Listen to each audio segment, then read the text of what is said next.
Alô? Alô? Alô?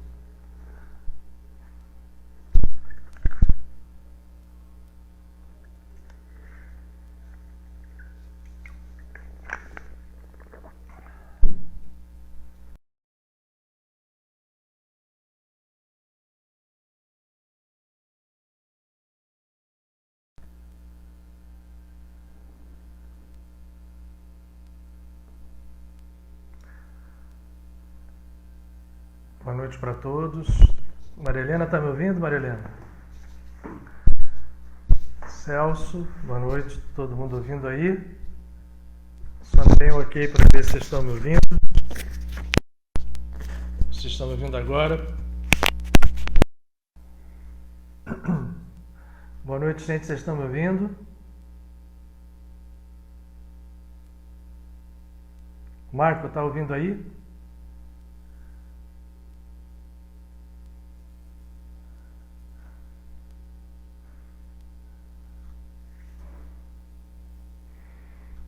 Muito bom, gente. Estamos em horário, já são 19 horas. Vamos aguardar aí para... Eu espero que vocês estejam ouvindo bem. Eu estou numa conexão 4G e aí eu tenho aqui em casa um problema de linha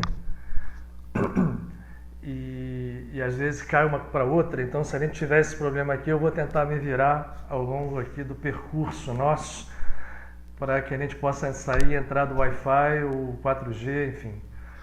Vamos procurar ser o mais sucintos possível em termos de hora. Aliás, deixem, por favor, só me aguardem um segundo que eu vou pegar um controle, um relógio, porque no celular aqui eu não consigo chegar a hora e eu também uso o relógio. Só um segundinho, fiquem na linha que vocês vão ver alguém melhor do que eu aqui. Por 2 segundos.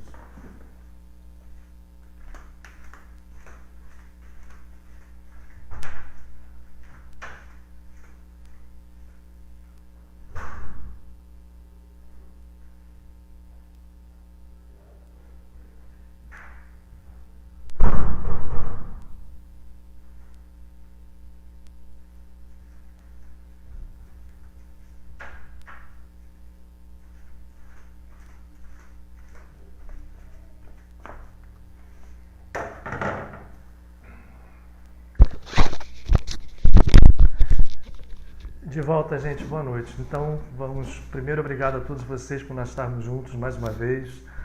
É uma segunda-feira dentro dessa atipicidade que nós estamos vivendo, né?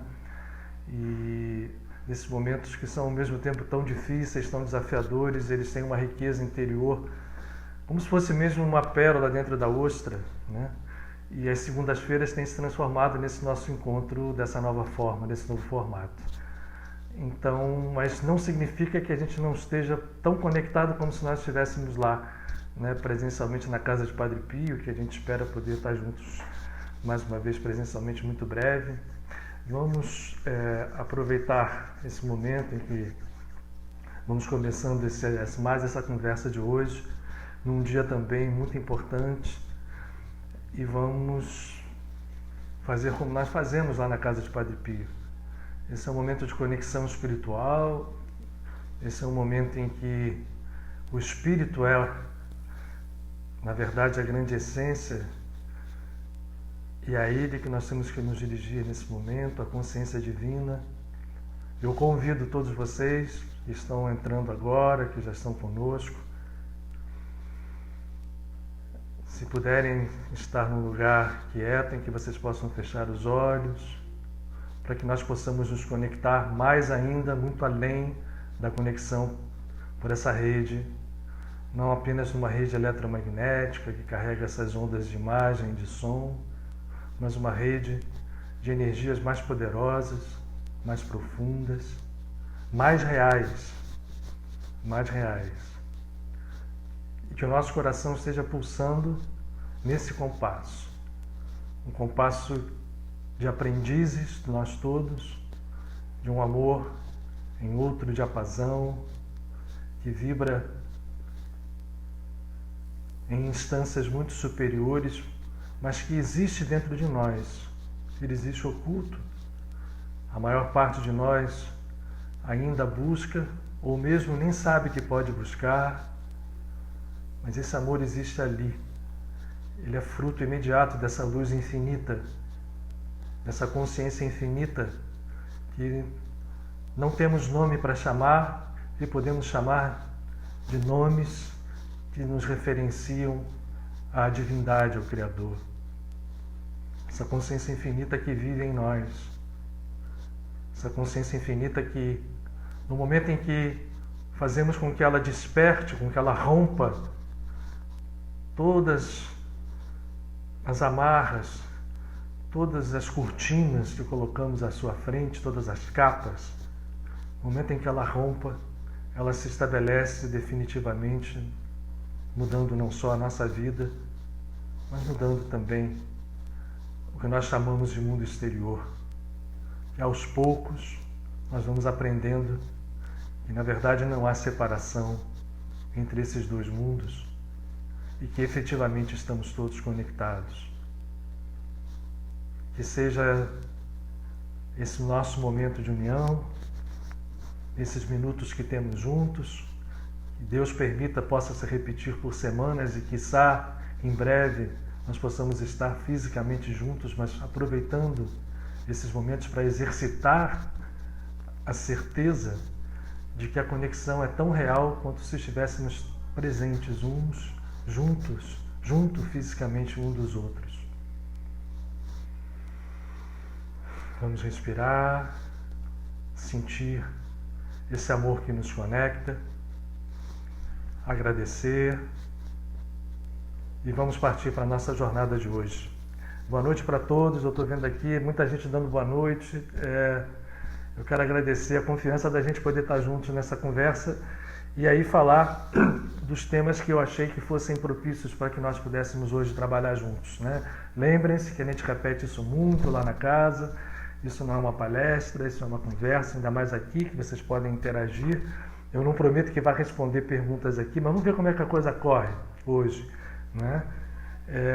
Nesse momento tão importante, não é uma palestra, é uma conversa, e vamos juntos, e os temas que eu escolhi, eu acho que são temas muito propícios, muito válidos para o momento em que nós vivemos. Eu quero dizer para vocês que certamente nós todos estamos, né, submetidos a uma situação única em nossas vidas, né? Eu, particularmente, não sou novinho, mas eu não me lembro de nenhuma situação parecida e certamente estamos todos aqui, cada um de nós, reagindo dentro dos padrões que nós constituímos como nosso ser, né? A nossa personalidade atual, né? O eu sou aqui o Luiz Augusto, com uma história de vida física, ela traz dentro dela uma cadeia de processos conscienciais. A minha personalidade é de vocês, uma soma de processos conscienciais que vão nos conectando com muitas outras estruturas de pessoas, né? Dentro de nós estão os nossos antepassados, dentro de nós estão as nossas personalidades, que nós vivemos em outras vidas, para aqueles que acreditam em outras vidas, e dentro de nós está o que mais importa, é isso que a gente precisa buscar, aquela essência única, a presença da consciência divina. E aí, nesses momentos que a gente vive, nós estamos submetidos ao choque de forças internas, né? Cada um de nós está reagindo de uma forma, cada um de nós está se sentindo e variando, né? Quer dizer, em alguns momentos a gente está melhor, se o dia está com sol a gente fica mais animado, se chove, se a gente ouve alguma coisa, se vem uma lembrança, tudo isso é um processo muito grande, é um processo muito intenso, que no final, se nós sabermos enxergá-lo, compreendê-lo, ele pode resultar numa cura para cada um de nós e certamente numa cura coletiva. Isso não é novidade para ninguém, nós temos ouvido isso de diversas fontes, não só aqui. Mas é preciso que a gente saiba que isso não é só teoria, isso não é só um processo em que a gente tem projetado para fora, em que a gente precisa fazer algum movimento e esperar receber alguma coisa de fora de nós. Não há mais, eu quero dizer que nunca houve, mas agora a gente pode perceber com clareza que nunca houve essa disfunção, essa separação entre nós e a divindade, entre nós e a criação. Nós temos sido responsáveis por tudo o que está acontecendo, não só nas nossas vidas pessoais, como na vida coletiva do planeta. Gente, mas a culpa é de quem? É da China? É de não sei de onde? Ainda existem muitas reações turbulentas. É normal que exista isso, porque a humanidade está botando para fora tudo aquilo que ela é, no nível da sua personalidade, da personalidade da coletividade humana. Nós, cada um de nós, estamos colocando para fora aquilo que vem da nossa personalidade ou das personalidades que temos dentro de nós. Eu vou repetir, para a gente que está entrando agora, tanto das vidas anteriores, como das lembranças dessa vida, como aquilo que nós trazemos das conexões com os nossos antepassados. Isso forma uma cadeia de interação gigantesca. E esse processo agora está ocorrendo no nosso planeta. O planeta está sendo sacudido por aquilo que é fruto do nosso próprio processo. Então a gente tem que, ao mesmo tempo que a gente constata, né, e eu tenho certeza que estamos aqui nós reunidos nessa busca, esse encontro aqui faz parte, né? A gente está buscando em vários lugares, tem várias fontes. O que eu queria poder contribuir hoje é falar com vocês um pouco do que esse processo pode nos trazer, olhar por uma ótica de como ele realmente é importante, como ele está acontecendo em diversas estruturas, principalmente nas estruturas invisíveis aos nossos sentidos físicos, mas que são reais, eu repito isso sempre, mais reais do que o que nós estamos vivendo aqui. E aí, para que a gente resolva o processo, sem deixar de fazer tudo aquilo que nós temos que fazer, e eu espero que todos nós estejamos fazendo, estarmos em casa, estarmos em quarentena, estarmos evitando o contato social, para que materialmente o processo possa se resolver, os médicos fazendo o seu trabalho, né, os cientistas buscando cura. Não deixando de fazer isso, nós não podemos deixar de estar conectados o tempo inteiro com um processo de categoria superior. Mas eu não tenho nenhuma dúvida, eu não tenho nenhum medo de dizer que este processo é a raiz de onde todo o nosso desafio será vencido. Não existe saída se nós não conseguirmos fazer isso. Agora, um parênteses aqui. Não é um processo religioso nos termos, nos termos tradicionais, né? Já passou, gente, já passou a época em que Deus era uma figura externa, seja qual for a religião, não estamos nos referindo a religião nenhuma. As religiões, ao nosso ver, já cumpriram o seu papel. Não é que elas vão acabar de uma hora para outra, mas nós estamos mudando de era.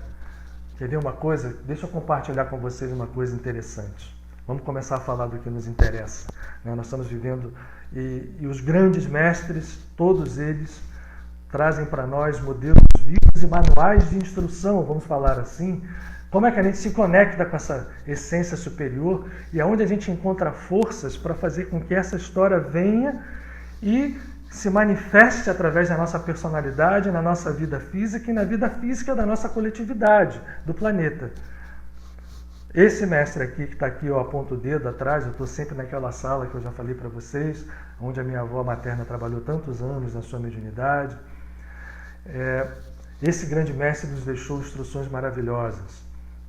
Hoje, nós vamos falar um pouco de outro grande avatar, que foi Rama, que eu já tinha dito lá atrás, no início do mês de abril, que esse mês era espetacular. Nós não estamos num barco sem rumo. Mesmo esse processo todo confuso, essa dor toda que nós estamos passando, ela tem uma estrutura de absoluta, vamos chamar assim, é uma estrutura absolutamente coerente. A palavra pode ser até pesada, mas ela é coerente, que nos dá a chance de sair dela, né?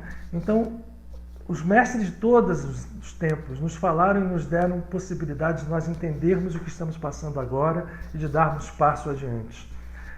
Vou falar um pouquinho do que esse mestre falou em relação aos fatos que a gente está presenciando, quanto às religiões. Há um momento que Jesus, filho de José, o Rabi da Galileia, que trouxe a consciência crística com tanta plenitude, ele fala para nós assim: quando ele vai no templo, ele foi muitas vezes a Jerusalém, viu aquele templo grandioso, ele fala uma frase que é lapidar: haverá um tempo em que o Pai, ou a divindade, não será adorado nem mais em Jerusalém, nem no Monte Garizim. O Monte Garizim era o monte onde os samaritanos, que era um cisma dentro das tribos hebraicas, adoravam a Deus. Eles não aceitavam o templo de Jerusalém. E Jesus diz, ele não vai ser adorado nem ali, em Jerusalém, e nem no Monte Garizim. Ele vai ser adorado por cada criatura. E aí ele vai emendar, quando vocês quiserem pedir algo a Deus, entrem no seu aposento secreto, fechem a porta, e lá vocês encontrando com Deus, ele ouve tudo aquilo que vocês querem pedir e responde ali. Gente, isso tem uma profundidade absurda. Olhem só o que está acontecendo agora. Por força dessa pandemia, os templos estão vazios. As igrejas estão vazias. Né?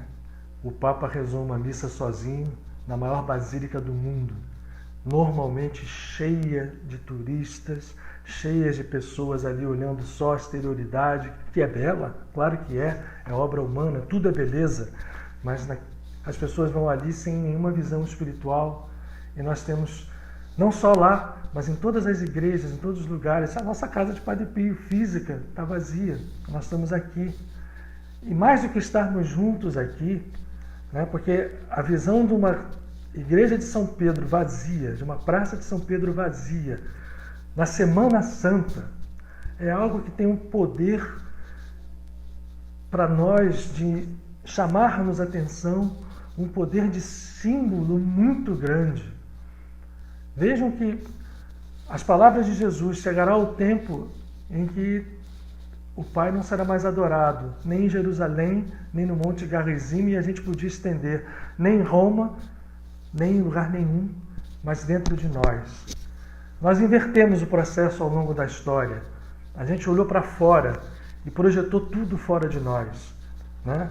As responsabilidades estão fora de nós. Deus é um Deus que castiga, sentado num trono. Nós não temos, na verdade, a consciência de entender que somos todos participantes desse mesmo grande drama cósmico, como seres divinos que somos. Chegou a hora da gente poder entender isso. E eu acho que esse símbolo na Semana Santa foi uma coisa que... Vamos olhar de novo aquela cena, né? Vamos imaginar aqui o Papa subindo sozinho, o Papa rezando a missa de Páscoa sozinho, o Papa fazendo junto com a cruz de Jesus sozinho, e assim em todas as igrejas, e assim em todos os lugares onde se tem um pouco de critério, onde não há fanatismo, né? Para as pessoas se aglomerarem, porque uma coisa é a espiritualidade, a outra é o fanatismo.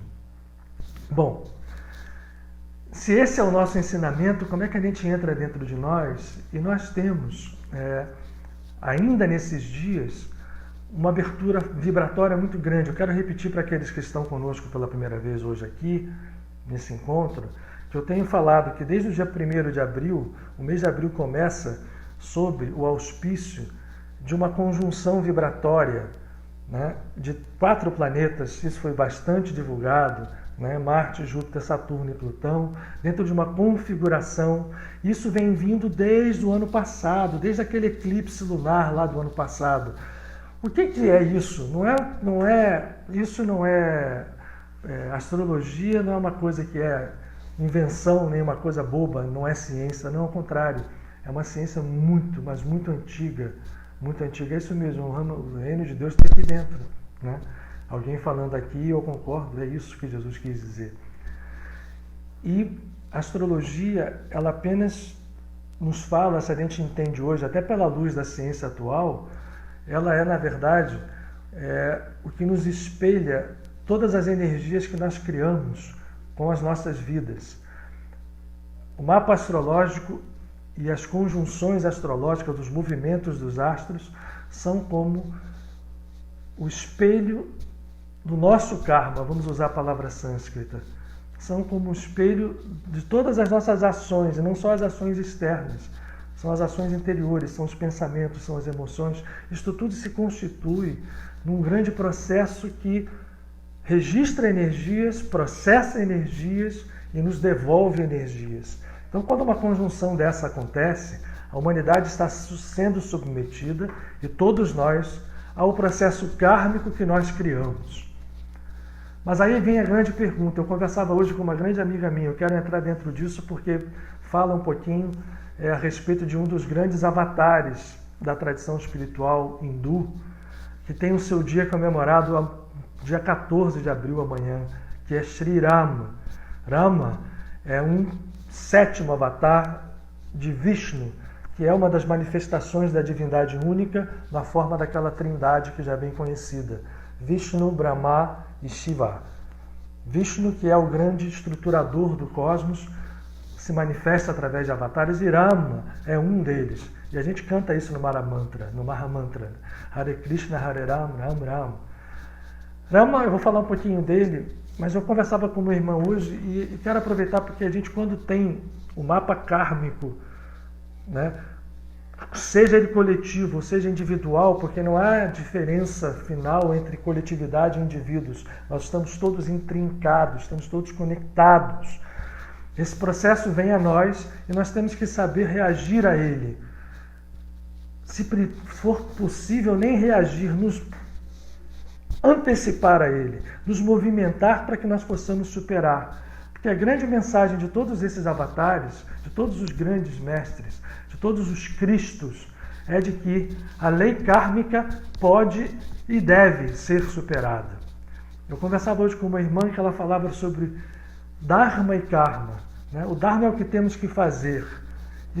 Como existem karmas individuais, existem dharmas individuais, mas como existem karmas coletivos, existem dharmas coletivos. O Dharma é qual é a nossa missão de vida. E Dharma e Karma se interagem de uma forma muito dinâmica. O Dharma e o Karma não estão um aqui e outro ali. De acordo com o nosso Karma, o nosso Dharma varia. De acordo com a estrutura dinâmica do nosso processo, da nossa consciência, reflete-se sobre o Dharma e sobre o Karma. E nós estamos vivendo um momento que o nosso Karma coletivo, que está expresso na forma desta pandemia, nos convida a entender um Dharma, não só individual como coletivo. Qual é o Dharma agora? É uma pena que nem todo mundo esteja entendendo isso. O Dharma agora é abrir o coração, fraternidade absoluta, estendermos a mão para os nossos irmãos. Se a coletividade entender isso, não tem que ter medo de economia quebrar, não tem que ter medo de coisa nenhuma. Porque imagine o seguinte, se cada um de nós fizer a sua parte, mas aqueles que até então concentraram as riquezas, né, que tiveram a condição nos últimos anos de fazer uma concentração de riqueza absoluta, se de repente eles despertassem, entendessem esse Dharma coletivo e passassem a doar, não haveria problema econômico nenhum e a economia iria se reestruturar. Eu queria até trocar o tempo. Dá para que a gente possa fazer um trabalho para que, se esse despertar não for total, ele pode ser parcial e as pessoas entenderem que não dá mais para ser egoísta absolutamente. Não dá mais para alguém ter bilhões. Diferença entre Dharma e Karma, tem uma pergunta. Alguém já está respondendo ali. Só que o entendimento, gente, é o seguinte. O Dharma é aquela nossa missão, é o que nós temos que fazer, é o que nós trouxemos, e ele vem porque nós criamos um Karma. Né? Então, essas estruturas não são rígidas, porque muita gente confunde Dharma com fatalismo. Não é. Nem Karma. O processo é dinâmico. E esse Dharma e esse Karma podem ser tanto e são individuais como coletivos. Então, o nosso grande processo... Desculpem, gente. O nosso grande processo é ir para a nossa liberdade. É sairmos para a nossa liberdade. E para sairmos da nossa liberdade, o único caminho é a nossa consciência interna, é o reino lá dentro, é a divindade dentro de nós. Porque todas as divindades, todas elas, são expressões de uma única, de qualquer tradição. E essa única divindade, ela está dentro de cada uma das suas criaturas. Então, quando nós temos amanhã a comemoração de Rama, o Rama Navami, que é o nascimento de Rama, nós temos que olhar, eu não tenho tempo aqui, mas eu convido aqueles que tiverem curiosidade, hoje eu estou vendo sempre aqui o Dharma é o que tem que ser feito, é isso mesmo. Tem que ser feito de acordo com o que nós criamos. Por exemplo, hoje, o que a coletividade tem como Dharma? Ela tem que se abrir, criar uma nova sociedade, uma nova economia. Os ricos têm que abrir mão das riquezas concentradas, porque se for feito isso, se os governos fizerem juntamente com as pessoas que têm maior condição de fazer, e juntamente com todos, aqueles que fazem o que podem. Se alguém pode dar 1 centavo, dê 1 centavo. Se aquilo for o que ele pode dar, se ele puder dar mais, ele dá. Para compartilhar, eu falo em dinheiro, mas vale para tudo. A sociedade pode reconstruir o Dharma da sociedade agora, porque o karma que nós criamos foi esse, está expresso aí nessa pandemia. O nosso Dharma é criar uma nova sociedade baseada na fraternidade e no amor. Vamos fazer? Essa é a grande pergunta. E Rama é o avatar de Vishnu mais próximo de todos nós. Eu tenho repetido isso, eu convido aqueles que quiserem conhecer, que conheçam melhor a sua epopeia, o Ramayana. Tem até desenho no YouTube que conta. Rama, ele faz um movimento de libertação da sua mulher Sita, que é presa por um demônio, e tudo isso é símbolo, ajudado por uma manifestação divina que tem, isso choca as mentes ocidentais, um rosto de macaco. Por quê? Hanuman é o ego que se devota ao eu, que é Rama, que é o eu superior, é a nossa centelha crística, que naquele momento a própria centelha crística veio ao mundo e está ali precisando se unir ao ego para libertar a outra face que é Sita.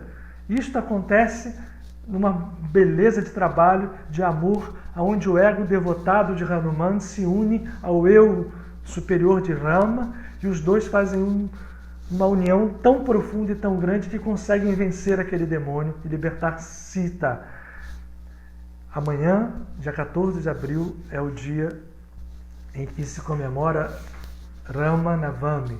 Vejam como a junção de datas de diversas tradições espirituais nesse momento em que a conjunção astrológica dos 4 planetas nos derruba em cima todo esse karma que a humanidade construiu ao longo dos milênios e que nós estamos agora recebendo num momento único, uma civilização que se vangloria, né, da tecnologia, da vaidade, que os ricos são cada vez mais ricos, que a riqueza está concentrada. Agora é a hora. Ou fazemos um movimento, ou nós, por mais que a gente amanhã consiga achar um remédio, até já começa a existir para curar a pandemia, não vamos curar o processo como um todo. E ele virá de alguma outra forma. Muito bem. Então, estou vendo aqui os comentários, que Jesus tinha karma, Jesus não tinha karma, eu não quero entrar nessa discussão agora. Essa discussão é uma discussão muito profunda que nem cabe no nosso tempo aqui. Na verdade, Jesus e todos os grandes avatares, quando vêm ao mundo, eles se colocam sob a forma do ego, de um ego personal. Assim foi com Jesus, assim foi com Buda, assim foi com Krishna, assim foi com Rama, assim foi com Moisés, assim foi com todos os grandes. E nós somos.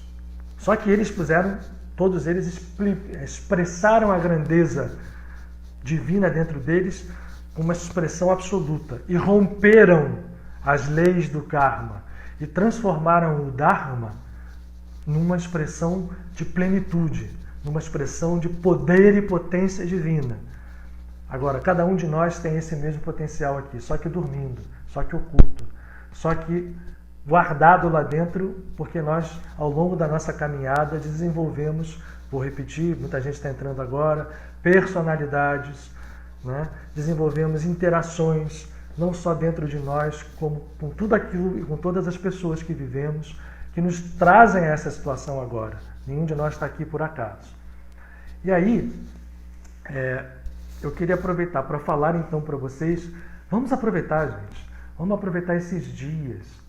Esses dias, né, o dia de amanhã do Rama Navami, eu vou explicar e parei.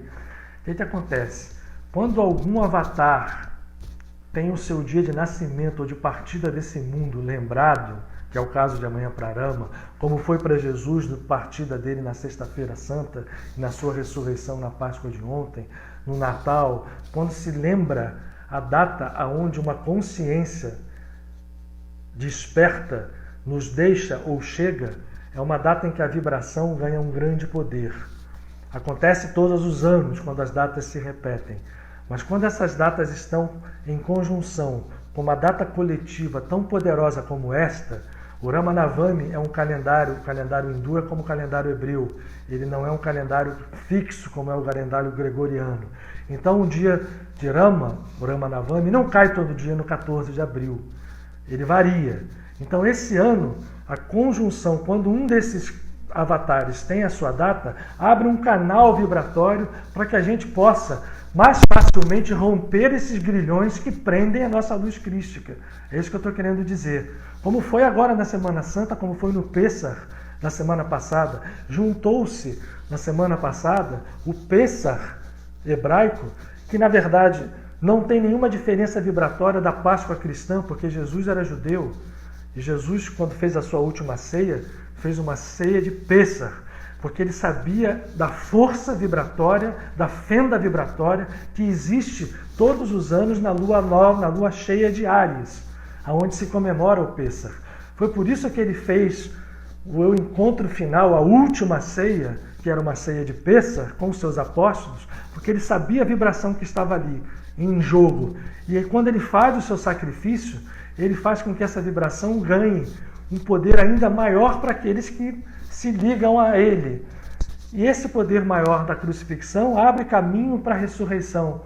A ressurreição de Cristo tem um símbolo. Não é, eu tenho sempre repetido isso, não é uma ressurreição para a gente ficar adorando uma pessoa que ressuscitou. Ninguém ressuscita até o dia do juízo final, onde a gente vai ressuscitar. Eu respeito muito toda a tradição, mas a gente tem que destrinchar isso nos seus códigos. A ressurreição do Cristo significa quando o ego dá espaço, né? Quando o ego se eleva pela cruz, como eu falei aqui no último dia, e ele entrega a sua vida egóica, a ressurreição da natureza crística que foi provada por Jesus vence todos os obstáculos. Todos. A sugestão para amanhã é nós continuarmos a manter esse nosso padrão vibratório. A gente precisa, eu quero mostrar a vocês agora, eu vou chegar onde eu estou querendo chegar mesmo. Isso aqui é que eu fico muito preocupado com o tempo, né, de tomar o tempo de vocês. Para quem tem uma ligação com Rama, vai no Ramayana, como está dizendo o Maico aqui. Mas quem não tem, entenda que nós estamos num momento tão poderoso. Eu não preciso, se eu quiser aprender um mantra de Rama, hoje no YouTube tem de tudo, gente. Se ouvir um mantra, ouvir uma chaliça de Rama, que é uma oração cantada, muito comum dentro da tradição espiritual do hindu, ela nos conecta com a força desse grande avatar.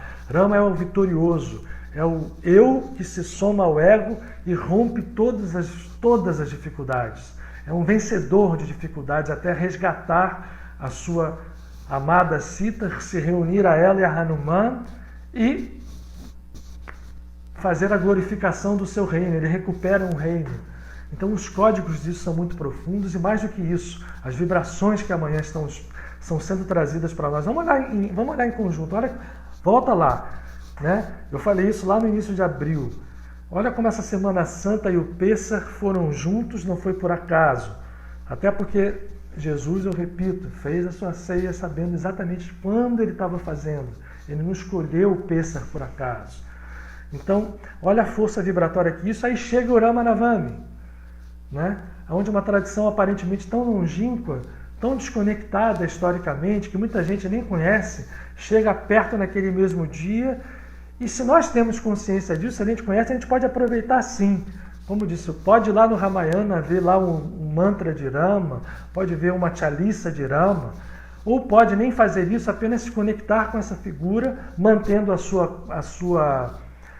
aonde a gente se conecta melhor, se a gente é cristão, gosta mais de Jesus, se a gente gosta mais da Kabbalah, o que seja, mas entender que esta vibração está em absoluta sintonia com o processo que nós estamos vivendo. A gente está vivendo aqui embaixo essa dor danada, né? Uma dor coletiva, desafios coletivos, incertezas coletivas. A gente precisa fazer tudo o que precisa ser feito materialmente e não fanaticamente ao contrário, porque não é chegar a dizer o vírus vai embora, né? eu te condeno, eu te respeito tudo isso, mas não é por aí, né?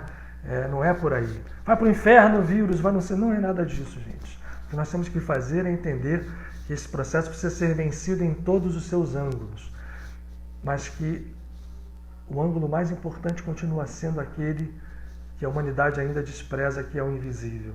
Vou repetir, continue em casa, na sua quarentena, continue fazendo tudo que tem que ser feito, rezando para os médicos fazerem o trabalho dele, rezando para os cientistas descobrirem logo um remédio. Vamos procurar, né, o que a gente precisa fazer, mas a saída tem que começar por lá, porque é de lá, porque foi lá que nós estruturamos esse grande karma. E nós precisamos fazer dharmas. Nós precisamos fazer com que o nosso dharma reflita a libertação desse karma. O que tem que ser feito agora, eu vou repetir, o dharma e o karma são dinâmicos.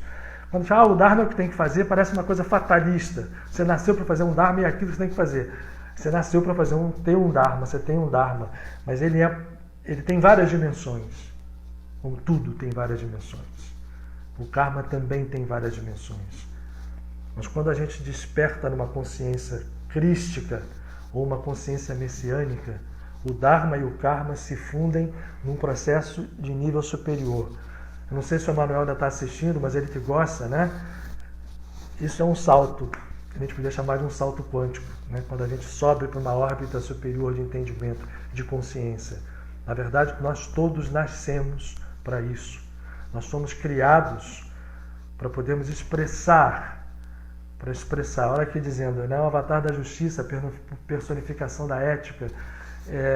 E eu ainda acrescentaria da grande batalha do entendimento de que nós podemos aceitar as coisas, porque ele foi vítima de uma intriga. Para quem for no Ramayana vai ver, ele deixa o reino, faz um exílio e depois volta glorioso. Então, o nosso trabalho de aceitação não é trabalho de ficar baixando a cabeça e deixar fazendo tudo com a gente. Como o Rama, ele vai, né? Ele aceita ser caluniado. Tá travado? Eu não sei. Tem todo mundo. Alguém falou que travou. Tá todo mundo vendo, não? Porque eu tô aqui, eu não estou sabendo se travou ou não. Aparentemente eu estou bem. Então, quando o Rama aceita e ele vai ao exílio, ele faz toda a sua epopeia junto com Hanuman, ele vai lá e liberta de Ravana, o demônio, ele liberta Sita e volta glorificado para reassumir o seu reino. Jesus, quando se entrega, ele se entrega sabendo que aquela morte ali não era morte nenhuma. Ele tinha poder completo sobre a vida e a morte. A morte que Jesus se refere, a única morte, é a morte que, infelizmente, mesmo vivos aqui, nós todos vivos nesse mundo, nós todos estamos em estados de morte. Porque nós ainda estamos submetidos à dor e ao sofrimento, mas não é por castigo nenhum. Nós mesmos aqui queremos isso. Então, não importa nem se eu aceite vida, outra vida, não importa. O que importa é que nós somos seres divinos, vivendo experiências humanas, frutos do nosso próprio processo, frutos da nossa própria criação. Seja para quem acredita, vindo lá de trás em outras vidas, seja para quem não acredita, em processos que começam nessa vida agora. Agora, hoje eu não quero deixar de falar para vocês, para a gente poder vida, tem gente falando, eu estou deprimido, a gente está ficando nesses dias assim, tem hora que bate, né? Tem hora que chega e, caramba, como é que vai ser a minha vida? Como é que vai ser o meu emprego? Isso vai ficar para sempre? Vai acabar até o final do ano? Vai terminar agora? A gente não vai poder mais andar na rua sem máscara? A gente está submetido a esses processos e é natural que nós passemos por oscilações. E aí eu queria com vocês falar, né, sobre uma coisa muito importante daquele nosso mestre ali. Aproveitando que a gente ainda está vivendo o que na tradição cristã chama-se da primeira oitava da Páscoa, e que na tradição hebraica da qual vem Jesus, que ele era um hebreu, ele era um judeu, né, da tribo de Judá, né, filho até do rei Davi, segundo algumas tradições, né, e descendente do rei Davi, e ele viveu intensamente essa tradição. Quando termina o Pêssar, começa um período muito importante. E para Jesus é tão importante, gente, que ele vai atrelar o que se chama do Pentecostes, que é a palavra grega das Pente, são os 50 dias, as 7 semanas mais um dia, Penta em grego. O Pentecostes é uma festa da tradição hebraica, que é o tempo que demora até a Torá chegar, ser entregue ao povo no Monte Sinaí. Então Jesus atrela a descida do Espírito Santo no dia do Pentecostes. Ele fica materializado ou vivo no mundo 49 dias. E ele sai um pouquinho antes, ele desaparece um pouquinho antes dos seus apóstolos receberem o Pentecostes. Tudo é uma coisa só, gente. É uma pena que as religiões tenham se separado, né? Ultimamente tenham separados e tenham ficado tão distantes nesses anos todos. Mas a força do período pós-Páscoa ou pós-Pêssar até o Pentecostes continua. A gente vai ter esses 14 dias muito fortes, que amanhã é dia 14 de abril, que começaram lá no dia 1º. Mas eles continuam. Vocês querem ver? Tem mais uma coisa, né? De terça, na verdade do dia 14, que é amanhã, para o dia 15, e no dia 15 de abril, é o dia que historicamente, porque nesse ano está tudo muito tão forte, tão concentrado, que nesse ano se repete a data histórica em que o povo hebreu chega no Mar Vermelho, encurralado pelos egípcios, e ali acontece o milagre da abertura do mar. Vai ser agora, no dia 15 de abril, 7 dias depois do Pêssar, é o 7º dia de Pêssar, e esse 15 de abril cai na madrugada do Rama Navami. Olha que coisa fantástica. E aí eu queria hoje aproveitar isso tudo, porque o que nos dá a chance desse Mar Vermelho? É um símbolo profundo. São situações que parecem não ter saída, né? O povo estava encurralado no mar, os egípcios atrás. Qual é o código? Nada a fazer. Eu vou me entregar, eu vou me deprimir. Mas Moisés recebeu uma mensagem de dizer: manda ao povo que ande. E a fé de uma pessoa entrando naquele mar, sem saber aonde ele ia dar, quando a água chegou aqui na boca, o mar começou a abrir. Moisés estava com o cajado ali.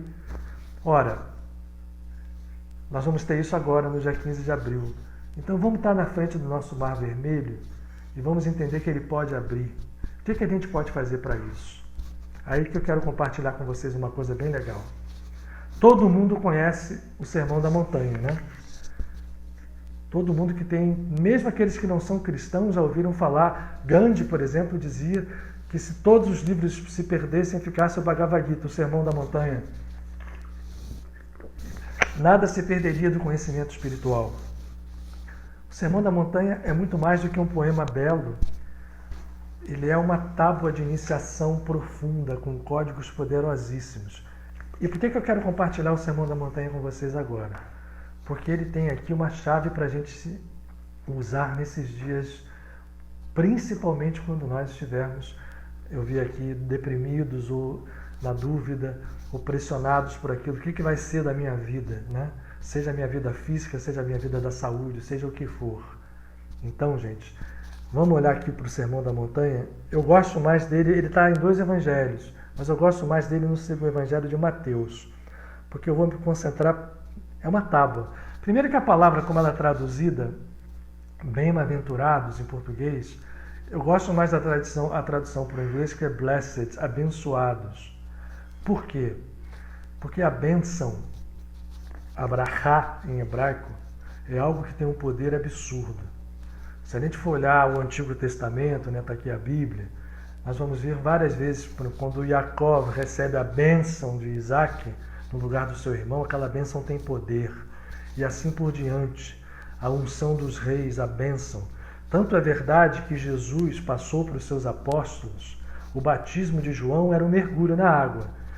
Se vocês não sabem, nos primeiros tempos do cristianismo, a bênção, o batismo, era colocar as mãos sobre a cabeça e dizer palavras com as mãos na cabeça. Ou seja, o mergulho na água, o símbolo é, a água é o corpo, é a vida física. João batizava com a água, o Cristo batizava com o fogo, e as mãos são o símbolo do poder fogo que vem do nosso coração. Então, quando você coloca as mãos na cabeça e dá uma bênção, você está transmitindo uma energia que é real, é campo vibratório. Em algum momento nós vamos poder medir isso. Então, quando Jesus fala bem-aventurados, não é bem-aventurados no Sermão da Montanha. Eu prefiro ler por abençoados, que recebem uma bênção igual Jacó recebeu de Isaac, igual os apóstolos recebiam. Só as palavras que estão aqui têm esse poder. Quem olhar para o Sermão da Montanha, não olhando apenas a beleza poética dele, mas olhando a força vibratória que está ali, recebe esta bênção. Então vamos ver. E é claro que a bênção vai levar a um estado de bem-aventurança. Bem-aventurança é um estado acima do karma. Mas olha só que legal. primeira frase, ela é polêmica, porque diz assim, no Evangelho de Mateus, né, Jesus viu a multidão, subiu ao monte, assentou-se e todos os discípulos se aproximaram dele e ele abriu a sua boca. Abrir a boca tem um símbolo. Só essas frases aqui já é fantástica. Ele abriu a boca, da boca sai a palavra é força vibratória. Age em diversos níveis. Vamos entender isso, gente. Principalmente quando a palavra vem de uma consciência crística, como era do Cristo, que vivia em Jesus de Nazaré. E pode viver em qualquer um de nós, esse Cristo. A nossa palavra já é criadora, mas ela é uma criadora meio torta, né? A gente fala mal, a gente cria coisas que não são legais. Quando a gente tiver a consciência crística, a gente vai fazer um movimento coerente com a força absoluta do reino, da divindade que vive dentro de nós, que vivia naquele momento em Jesus. Evangelho de Mateus, capítulo 5. E abrindo a sua boca, dizia: Bem-aventurados os pobres de espírito, porque deles é o reino dos céus. Eu vou ler todos, e depois eu vou em um por um. Essa primeira já é polêmica, né? Bem-aventurados os que choram, porque eles serão consolados. Bem-aventurados os mansos, porque eles herdarão a terra. Bem-aventurados os que têm fome e sede de justiça, porque eles serão fartos. Bem-aventurados os misericordiosos, porque eles alcançarão misericórdia. E bem-aventurados os puros de coração, porque eles verão a Deus. Depois Jesus muda o tom, e ele, é como aqui na primeira fase, ele estivesse se dirigindo a uma atemporalidade, estivesse se dirigindo a todos os tempos. Aqui ele fala profundamente mesmo, fala diretamente e fala em profundo. Depois ele fala para aqueles que estavam ali do lado dele, os que sofrem perseguição por causa da justiça, os que sois vós quando vos injuriarem, perseguirem, porque isso ia acontecer com os seus discípulos. Mas aqui a gente não vai, né? Até poderíamos ir, mas eu quero obedecer aqui, já são quase 8 horas, então estou aqui me controlando legal para a gente não ir demais. Vamos começar lá de cima. Gente, a primeira já é polêmica. Bem-aventurados os pobres de espírito, porque deles é o reino de Deus. Ora, bem-aventurado, pobre de espírito virou xingamento. Você é um pobre de espírito. Mas na verdade não. Existe um grande professor, um grande mestre espiritual chamado Humberto Roden, que deu uma conotação de pobres pelo espírito. E o que é ser pobre pelo espírito, para a gente entender ou procurar entender o que está dizendo o Cristo na palavra que vem pela figura de Jesus de Nazaré? Porque deles é o reino de Deus. Olha que coisa interessante. Ora, o que é bom em ser pobre? Se a gente é pobre pelo espírito, significa que quando eu sou pobre, eu vou me valer aqui de um grande santo cristão católico, São João da Cruz. Santa Teresa d'Ávila também dizia isso. Quando eu não sou, eu sou. Quando eu não tenho nada, eu tenho tudo. O pobre pelo espírito é aquele que entende que o seu ego, se ele for separado da essência, ele não é nada. E a gente é, na verdade, um iludido, porque nosso ego se separa da essência, nós vivemos separados. Mas quando nós entendemos essa pobreza, quando nós entendemos que somos pobres, que nós entendemos que somos, em relação ao nosso espírito, como ego, pobres, quando nós temos a consciência disso, nós temos a condição de dar o salto. E por isso nós nos tornamos abençoados. Eu vou seguir em frente, mas eu quero usar uma coisa prática com isso, tá, gente? Bem-aventurados os que choram, porque serão consolados. Os que sofrem e choram, entendendo, mas olha, tem ordem isso, tá? Ele não falou as coisas aleatoriamente. Quando eu entendo que eu sou pobre, quando o meu ego é pobre, e que em relação ao espírito ele é pobre, pobres no espírito, pobres em ou pelo espírito, pobres em relação ao espírito, eu entendo que a minha grandeza está na minha verdadeira natureza. E aí, muitos de nós vamos chorar. Tem um choro muito bom, gente. Eu vou falar deles com vocês aqui daqui a pouquinho. Bem-aventurados os mansos, porque herdarão a terra. A mansidão não significa fraqueza. A mansidão significa controle absoluto das nossas energias. E o manso pode ter tanto poder, aliás, pode ter muito mais do que aqueles que são violentos ou que usam a energia da violência. A mansidão é um segredo maravilhoso do qual ainda a gente está um pouco longe, mas ele está posto aqui nessa tábua de iniciação. Bem-aventurados os que têm fome e sede de justiça, porque serão fartos. Aí logo depois vem, bem-aventurados os misericordiosos, porque alcançarão a misericórdia. Então muita gente assim, tem fome de justiça e sede, muita gente acredita que justiça é vingança. Eu tenho fome de justiça porque eu fui injustiçado, eu quero que ele seja preso e fazendo aquilo tudo. Não é disso que Jesus está falando, não. Porque senão ele não teria dito depois, bem-aventurados os misericordiosos. Ele estaria sendo incongruente com ele mesmo. Nem dizendo que os mansos herdarão a terra. Ele não está dizendo que os fracos herdarão a terra. Os mansos e os misericordiosos. E o que é isso aí no meio? Tem fome e sede de justiça. O que a gente quer? Justiça. A palavra justiça não significa julgamento. Eu já tenho falado isso repetido. Justo vem... Você não tem uma calça justa? Colada? Justo é aquele que cola. A palavra justus vem de yugos. Justus vem de yugo, que vem por sua vez de yoga. O que é yoga no sânscrito? É a união com Deus. É a união com Deus. Quando eu faço yoga de verdade, eu estou saindo do campo do ego e entrando no campo da minha natureza divina. Quando eu tenho fome de justiça, eu estou querendo aderir a Deus, colar em Deus e unificar a Deus. Essa é a fome de justiça. E aí ele diz, quem tem fome de justiça vai ser farto. Fome de justiça é querer estar unido a Deus, é buscar Deus acima de tudo, como dizia Ramakrishna. Eu já falei do comentário do Sermão da Montanha, acho que você não viu, né? Se tudo se queimasse, sobrasse só o Sermão da Montanha. Ramakrishna dizia, mergulha dentro d'água, prende o teu fôlego, até você querer o ar com toda a sua força. É assim que a gente tem que buscar a divindade. Fome, sede, busca. Ora, e aí eu tenho que ser misericordioso. Porque se eu sou misericordioso, eu vou ter misericórdia. Eu vou movimentar o meu karma desse jeito, até que eu possa sair acima do karma. Sabe quando é que eu saio do karma? Aqui, por enquanto, eu ainda não saí. Mas se eu vou, como misericordioso, como quem tem fome de justiça, buscar a divindade, ter misericórdia é ter perdão, né, gente? E ser misericordioso é ter amor.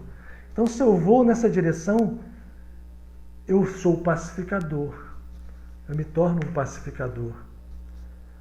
E eu sou aí puro, limpo de coração. E aí nós vamos para a última coisa. Toda a iniciação, ela passa primeiro por ouvir a Deus, por buscar a Deus, até que a gente contempla, vê a divindade. Qual é o código disso? E essa visão é interior, não é fora não. Não é ver Deus lá numa montanha, ou num templo, ou numa religião, não é isso.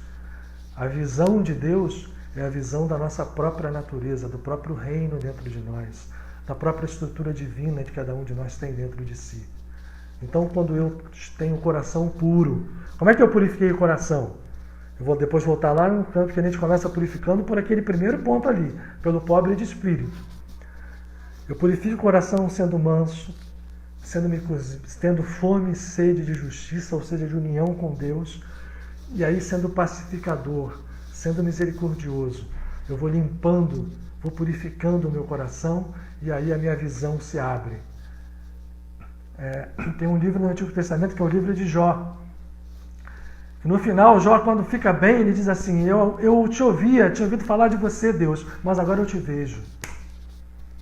Isso é um código profundo, eu agora vejo. Quando a gente tem o coração limpo, e aqui no coração mesmo, esse é o nosso templo. Quando esse coração me dá a certeza, eu passo a ver. Os meus olhos se unificam, fica um olho único, como diz Paramahansa Yogananda. Um olho simples, unificado, não tem mais dois polos. As duas imagens que já se juntam no cérebro para formar uma só, passa a ser uma imagem verdadeira e única da divindade dentro de nós mesmos. Então, o Sermão da Montanha é uma tábua de iniciação que nós temos à disposição. Mas qual é a chave que abre ela? É a primeira bênção, que é a primeira bem-aventurança, a primeira brachá.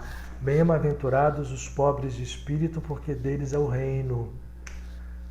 Bem-aventurados os que choram, vai para a segunda, porque serão consolados. Ora, a chave prática agora, gente, porque todos nós estamos nesses momentos com aflição, né?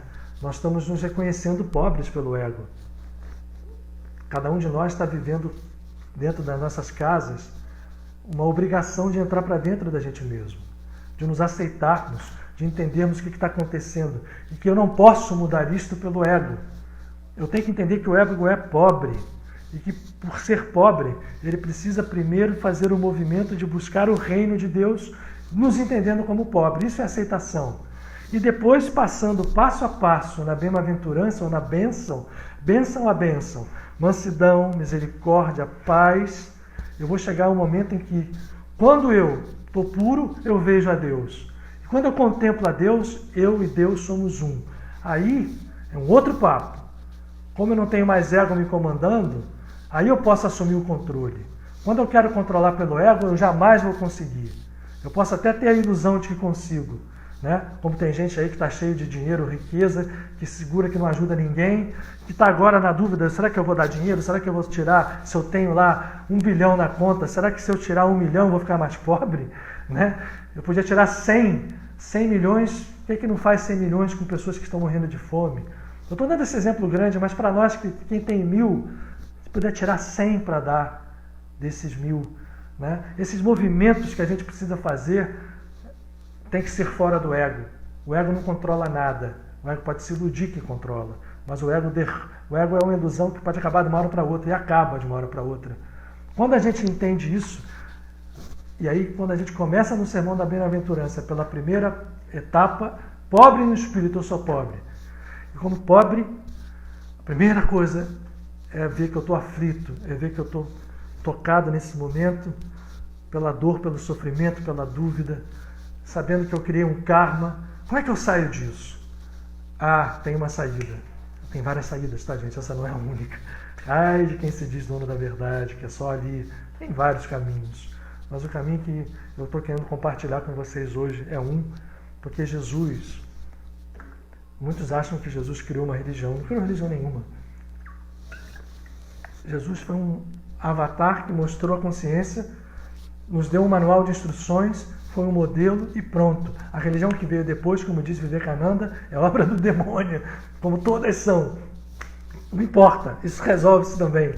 Mas o fato é assim, ele viveu dentro daquela estrutura esotérica profunda da tradição hebraica, da tradição profunda, muito profunda que existe dentro da visão mais profunda da religião, não, da tradição espiritual hebraica. Só para vocês verem, eu li para vocês o Sermão da Montanha no capítulo 5 do Mateus, né?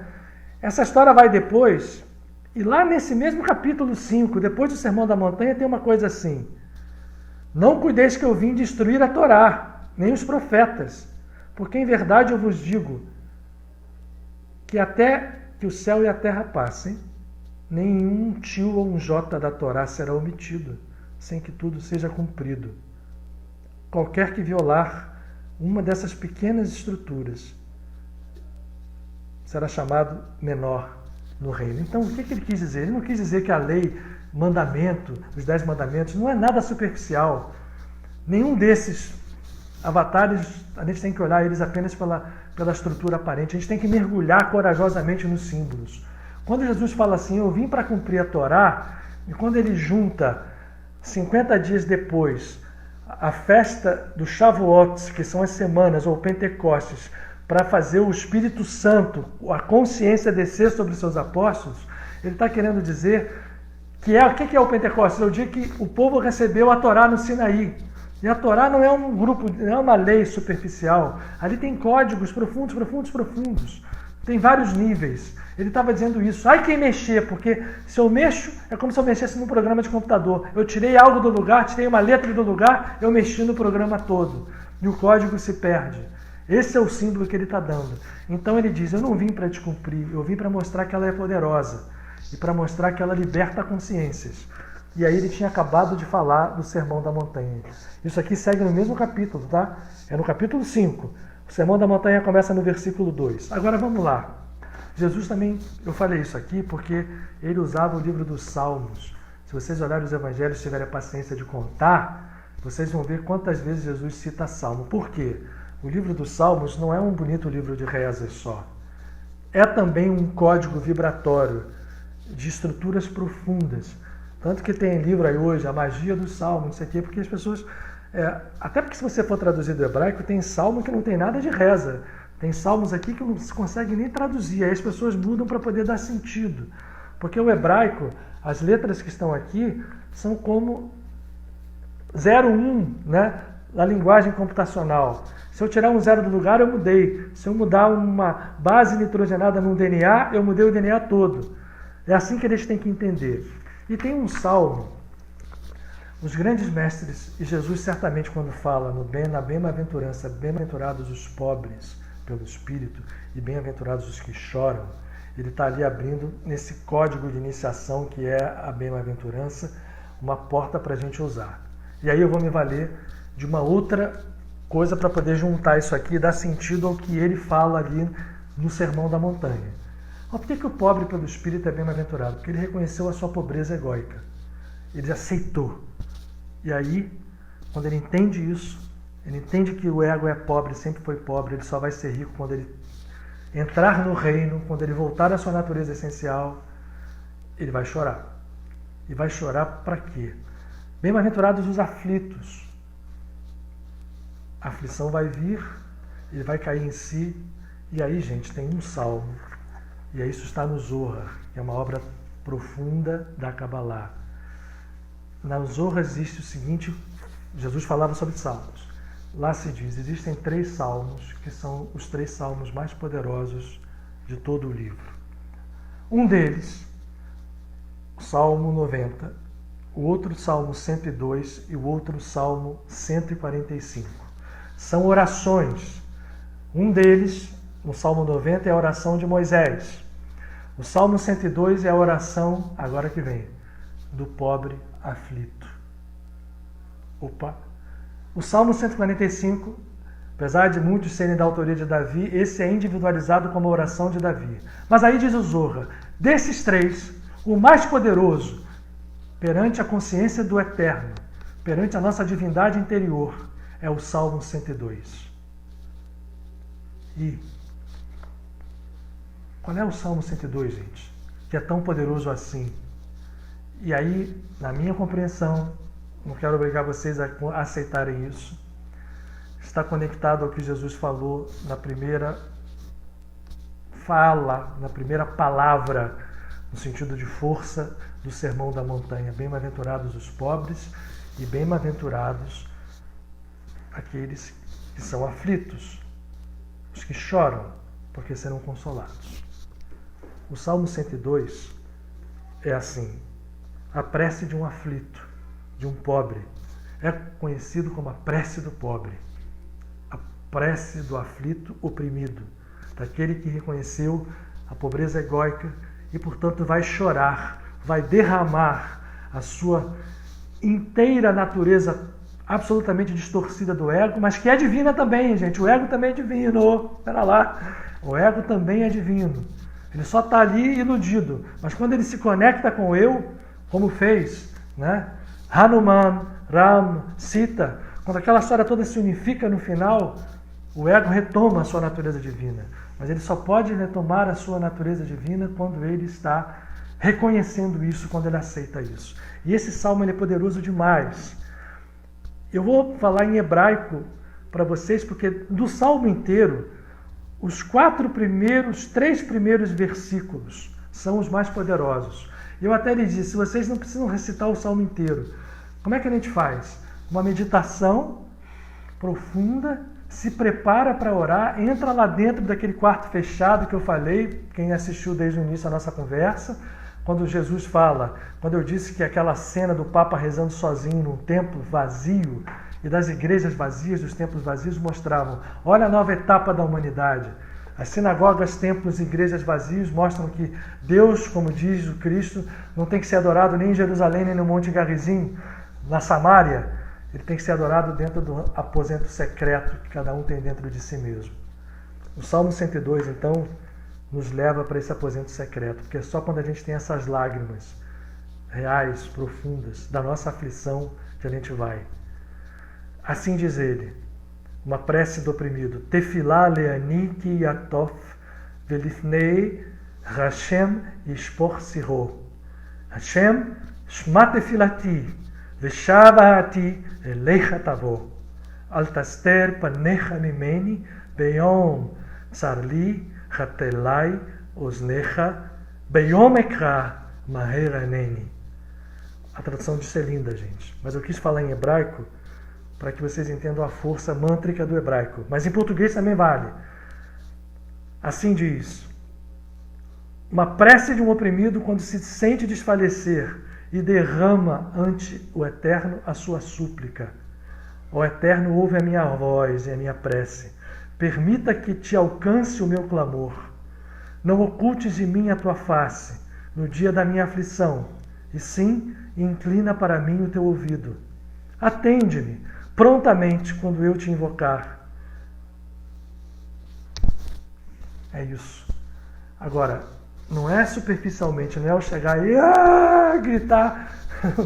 Não estou condenando ninguém. Isso às vezes até está mexido, mas o problema é, isso pode ser em silêncio, completamente silêncio. É um processo interno, é um mergulho que a gente vai ver o que a gente tem feito de confuso. Nós não estamos sendo misericordiosos, porque o Sermão da Montanha segue em frente. Ele diz, quando eu me reconheço aflito, como nós estamos agora, então, gente, quem está aflito aí, não sabe o que vai acontecer nesses dias, né? O que vai acontecer depois, o que vai ser da minha vida, do meu emprego, não só da minha saúde agora. Ninguém quer pegar o Covid, nem que os seus amados peguem. A gente quer que isso vá, mas e aí? Essa aflição é justa, é natural. Eu estou propondo para vocês uma chave, o Salmo 102, para que a gente entre nesse estado que nos leve a uma comunicação com a presença divina dentro de nós mesmos. Então, quando a gente fala em invocar, não precisa ser uma invocação grita, clamor. O clamor pode ser silencioso. As lágrimas, sim. Quando alguém chora porque está orando, e não precisa ser choro de dor nem de tristeza. Quando a gente está orando profundamente, as lágrimas vêm, significa que a gente mexeu a nossa emoção mais profunda, que a gente mexeu o coração lá dentro, que a gente mexeu o coração lá dentro, que a gente foi lá no santuário, e quando vem a lágrima, quando vem essa aflição, bem-aventurados os que choram, não é só o choro de tristeza, o choro de dor, é bem-aventurado aquele que se reconheceu aflito, que se reconheceu pobre, porque o ego é pobre, e que vai, ao chorar, entrar dentro dos passos seguintes da tábua de elevação. Vai entender que Deus vai responder ao clamão. Mas não é o Deus barbado, sentado no trono, gente. É a presença divina que está no universo inteiro, nos universos inteiros, que está dentro de nós, que vibra lá dentro da gente, oculta, escondidinha, mas que na hora que a gente dá chance a ela, quando a gente mexe lá no templo, lá no coração, quando as lágrimas vêm, o nosso clamor, mesmo que silencioso, é ouvido. E a resposta vem. E aí vem cura, vem respostas para ver que a gente não precisa temer o dia de amanhã, porque ele vai se resolver e que a gente pode se tornar um colaborador para que a sociedade se cure. Porque nós não estamos olhando só por nós. Nós temos que olhar para aqueles que estão ao nosso lado, temos que olhar para aqueles que ainda estão mortos na ilusão. Nós temos que fazer tudo o que a gente puder. Os atos nossos têm que ser reflexo dessa busca. O ato externo, quando a gente vai ajudar alguém, quando eu vou dar um dinheiro, quando eu vou fazer um movimento, ele precisa estar baseado em nós sairmos da nossa ilusão, para que a gente não resolva egoicamente, porque quantas pandemias nós passamos no século XX, a gripe espanhola, entre a Primeira e a Segunda Guerra, e veio a Segunda Guerra, né? Então, agora vem uma outra que não precisa estar repetindo, gente. Porque em algum momento, se a gente ficar grudado no ego, vai achar-se a cura, vai aparecer um remédio. Mas e aí? Aí o karma vai continuar agindo, o dharma vai se transformar novamente. E ele e o karma juntos vão nos trazer outros frutos das nossas ações individuais e coletivas. Então, gente, a hora é agora. A hora é para a gente poder olhar para a misericórdia, olhar para o entendimento da pobreza do ego e da riqueza profunda do poder. Igual o João da Cruz, quando eu não tenho nada, eu tenho tudo. Porque está ali dito, o pobre, pelo Espírito, tem o reino de Deus. E o reino está dentro da gente. E o reino de Deus, gente, o que é o reino de Deus? É a potência absoluta. Mas ela só se torna realidade, sai de potência para a realidade, quando a gente chega a ela pela via de nos reconhecermos pobres, de aceitarmos que o ego não é nada, mas que ele é tudo quando ele retoma a sua natureza divina. Então, gente, esse Salmo 102, principalmente os 3 primeiros versículos, são uma chave que eu gostaria de compartilhar com vocês, porque é muito poderosa. Olha só, são 8h15, a nossa vida, eu quero fazer uma meditação hoje com vocês. Eu recebi até uma sugestão que a gente pudesse fazer uma meditação de verdade, ficar um bom tempo em silêncio. Se vocês concordarem, vão dando os cliques aí, eu estou vendo, né, as pessoas assistindo. Mas a nossa meditação hoje, eu acho que é para a gente entender um pouquinho o valor desse momento, o valor desses dias. Cada dia que nós estamos recebendo é um dia maravilhoso. Eu vou repetir para quem está entrando. Amanhã é o Rama Navami, onde nós temos o Avatar Rama com a sua visão. Eu sempre digo que Rama é o avatar mais parecido com a gente. Krishna é Krishna. Krishna é intocável, intangível. A gente não vê Krishna titubear nenhuma vez. Rama, ele se aproxima da natureza humana, né? Ele corre atrás da corça e deixa, né, Sita em casa, e Sita acaba sendo iludida. A história, eu falei para vocês olharem, vão lá no YouTube, tem historinhas muito pequenas. E ao mesmo tempo que ele aproxima dessa natureza, ele precisa da ajuda de Hanuman, que tem um rosto de macaco. Eu já disse que os hindus, lá desde antes do Dharma, já sabiam que a nossa natureza é a mesma dos animais, a essência é a mesma, e não tem ninguém maior que o outro, porque Hanuman é um Deus. E apesar de ser um Deus que sai do reconhecimento do ego, Hanuman, a história de Hanuman também é interessante, eu não vou contar aqui, mas ele primeiro, né, quer engolir o sol, engole o sol, depois ele entende que tem que ter a devoção, o ego tem que devotar-se ao Deus que está dentro de cada um de nós, representados por Ama. Então, olha só, é amanhã, dia 14, aí emenda logo com a chegada do povo no Mar Vermelho, e a gente pode abrir esse Mar Vermelho, né, com o nosso movimento. Mas primeiro, estamos juntos, Marcelo, é isso. A gente precisa abrir o Mar Vermelho, a gente precisa entender que presos no ego, a gente não vai conseguir nada. A gente precisa fazer com que esse ego ganhe a sua natureza verdadeira, se unindo ao eu. Então, é agora, gente, é agora, né? Vamos aproveitar, né? Não vamos fazer só meditações também ou orações nos moldes antigos, né? É bonito isso, é válido, né? Vamos rezar isso, vamos meditar aquilo, meditar em conjunto, ok, mas vamos ver se a gente está fazendo isso só de forma superficial, né? Mais uma vez, né? Volta àquela imagem, olha lá o Papa sozinho, os templos externos, sejam quais forem eles, sejam as igrejas, sinagogas, casas espíritas, casas espiritualistas, o que for, né? Templos budistas estão vazios, mas os templos externos, não só físicos, mas das nossas devoções externas, da coisa que a gente acredita ser espiritualidade e às vezes não é, porque nós estamos dominados pelo ego, esses templos estão vazios, gente. Então, vamos fazer um mergulho para que a gente possa encontrar a verdadeira natureza. E tudo aquilo que a gente construiu de ego para trás, deixe espaço para que o ego se recupere, ganhe a sua própria divindade unido ao eu, não mais se acreditando um Deus, um falso Deus, um ídolo, né? Vamos lá? São 8h15, eu acho que 8h30 já é uma hora boa para acabar. Eu estou com o relógio aqui, são 8h20 no relógio meu, e não estou vendo o meu celular que ele está vendo, mas Vamos fazer uma oração.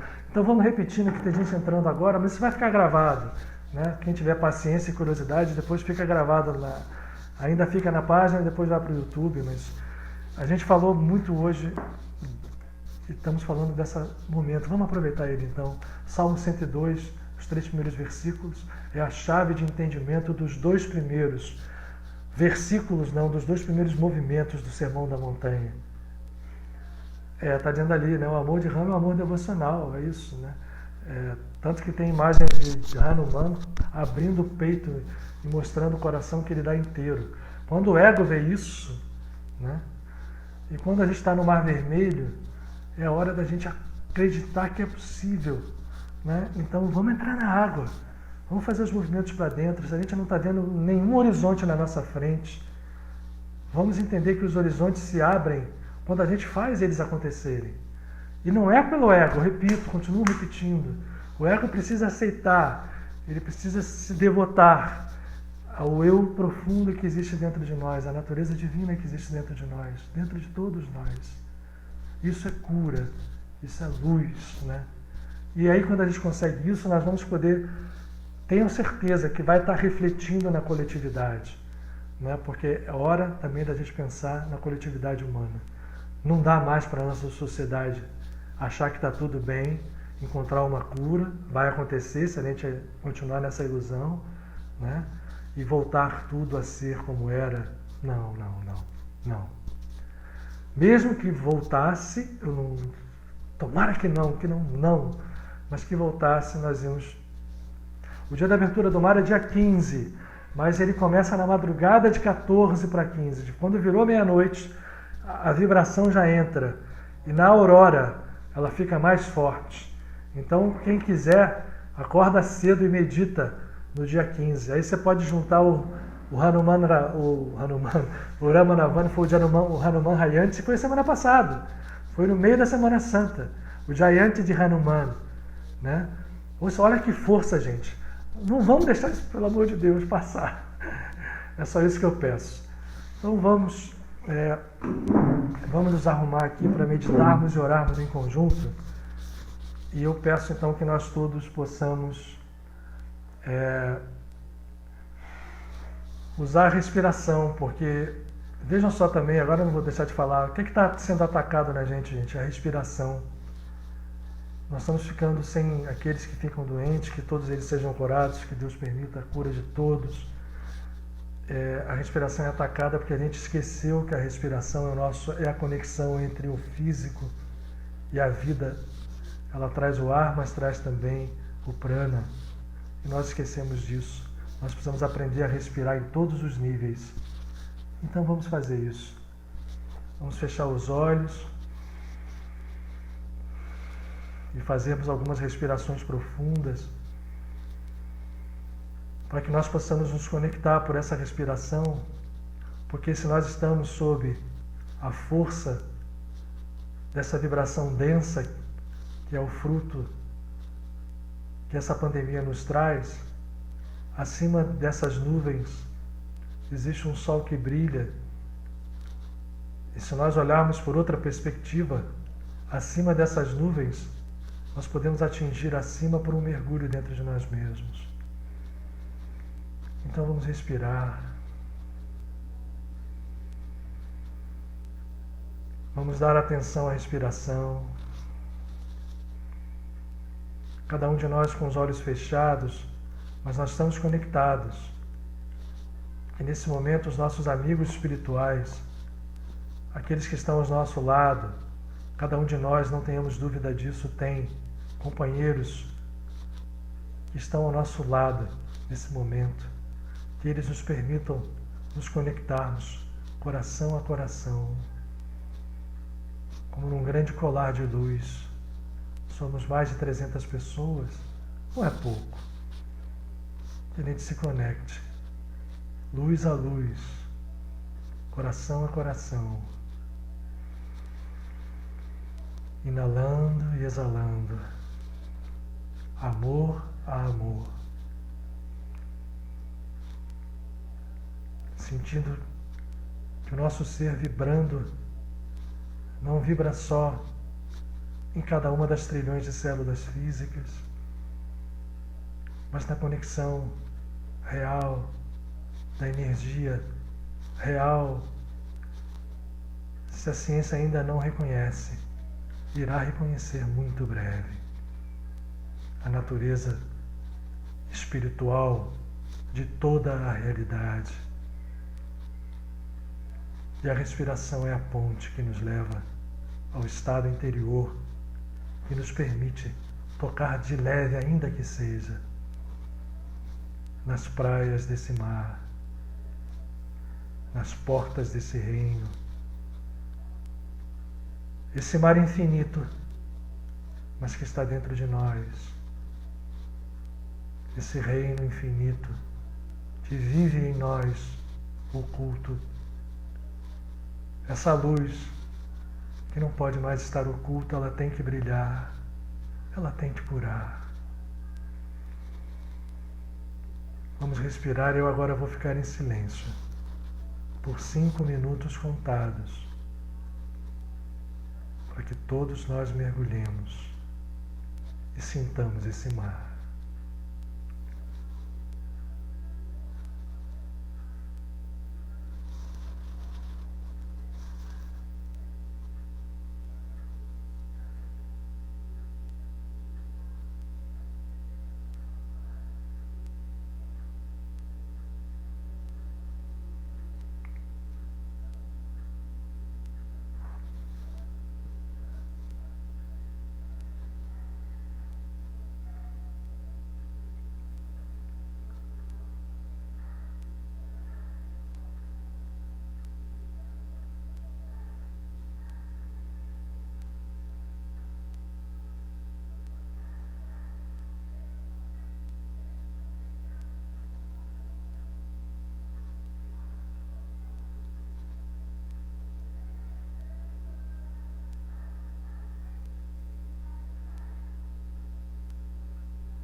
O vídeo não está parado, meus irmãos.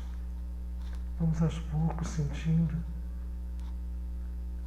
nesse momento que o nosso coração vibra em amor profundo.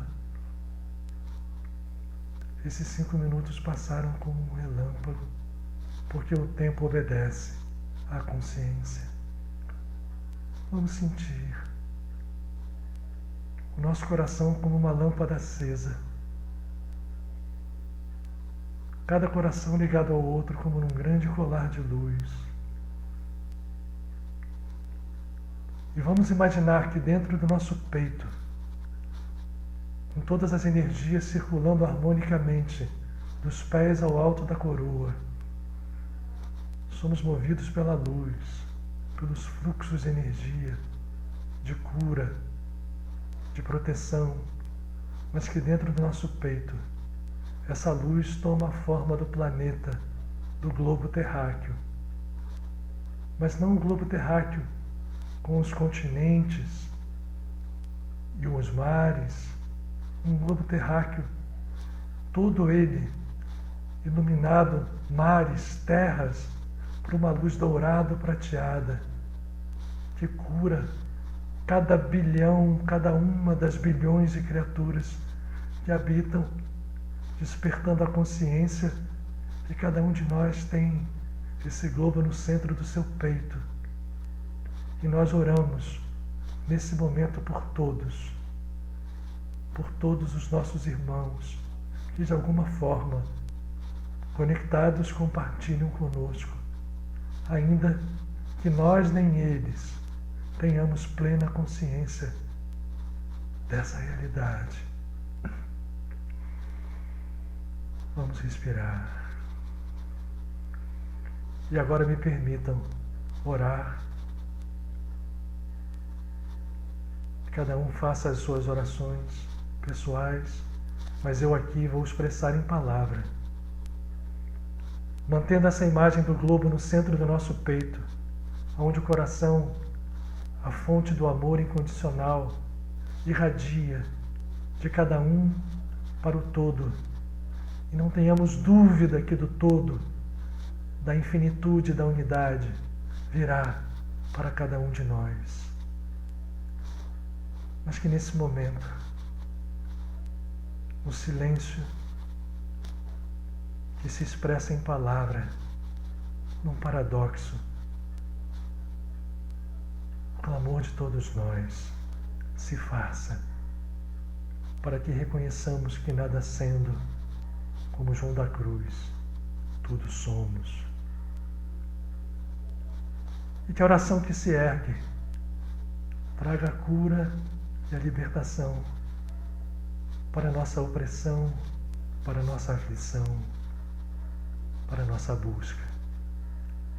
Que possamos ser movidos por esse amor e pela fé absoluta, e nada resistirá, nenhum mar deixará de se abrir. Ninguém estará preso. E os demônios que criamos dentro de nós se transformarão em anjos de luz. E seremos um. E um nos fala do mantra original Om, Om, Om.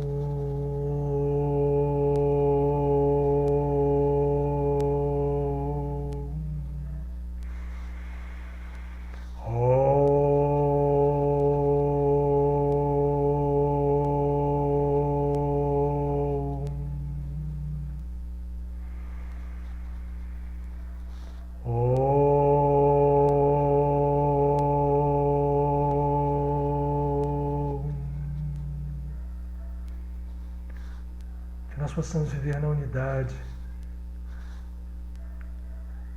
no sentido verdadeiro dessa palavra nesses dias, que não nos desconectemos uns dos outros, que a fraternidade, espelhando o amor, vá ganhando espaço e brilhe em nossas vidas. E a gratidão seja a manifestação final de todo o movimento do nosso ser, hoje e sempre. Vamos respirar e vamos absolutamente agradecer. São tempos novos, meus irmãos, tempos novos que não dá para ser mais igual, gente, não dá para ser mais igual que era mesmo. Isso tem que começar lá de dentro. E não vamos desprezar esse trabalho, nem nos iludir, vou repetir isso, com exterioridades, mesmo com aparência espiritual, né? A gente publicar coisas, mas quando a gente fizer uma publicação, vamos fazer tirando aquilo lá de dentro de nós, lá do nosso interior. Nós vamos fazer cada dia, cada movimento nosso, quando a gente estiver faxinando a casa, não é que todos nós estamos fazendo isso. Vamos fazer com a consciência de que a gente está ali, fazendo um movimento, que é um movimento que tem um sentido mais profundo do que a simples exterioridade de limpar uma sujeira. Quando a gente estiver cozinhando, quando a gente estiver em relação com os nossos companheiros de quarentena, ou como nós estamos agora, né? Que a gente sinta que os corações estão unidos, que as almas estão unidas, que nós estamos unidos. Isso é amor, gente. Esse amor transcende qualquer expressão egóica, e à medida que ele vai fazendo dentro de nós, vai fazendo a sua manifestação, vai ganhando seu espaço, a gente vai vendo a beleza da vida, mesmo nesses momentos de dor.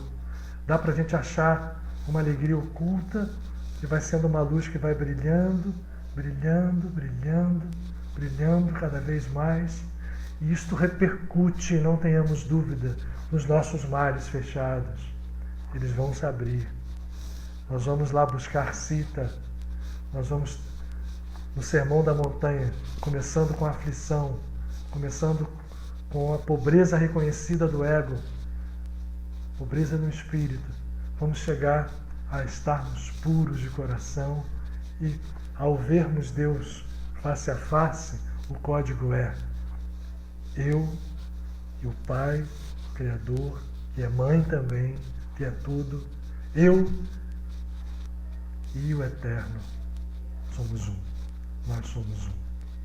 Obrigado, gente. Tomei muito tempo de vocês, já 8h40 já. Que seja uma bela semana para todos nós. Vamos estar unidos aqui. Eu agradeço paciência, carinho demais para vocês. Vamos estar firmes aí, nos suportando no sentido de sustentar uns aos outros. Vou concluir aqui. E que a paz, a luz esteja com nós todos.